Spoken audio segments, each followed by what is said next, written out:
लगातार बारिश के बीच जंगल के निवासी शरण लेते हैं।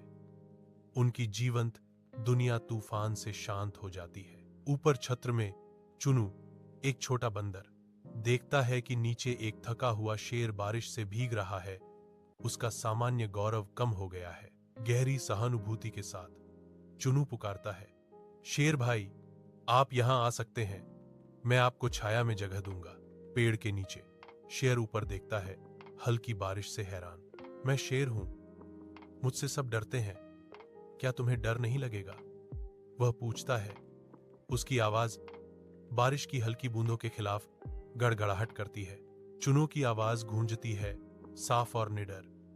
बारिश में सब बराबर हैं, डरने की कोई बात नहीं। जंगल एक अकल्पनीय दोस्ती का गवाह है, क्योंकि शेर और बंदर बारिश के दौरान एक बड़े पेड़ के नीचे हंसी और गाने साझा करते हैं। जंगल में एक नया युग शुरू होता है, जहां हर प्राणी समझता है कि दोस्ती की सच्ची नींव शक्ति नहीं बल्कि प्रेम है। शेर और चुनो जंगल से एक साथ टहलते हैं। उनका बंधन आसपास के सभी जानवरों के लिए शांति और खुशी फैलाता है।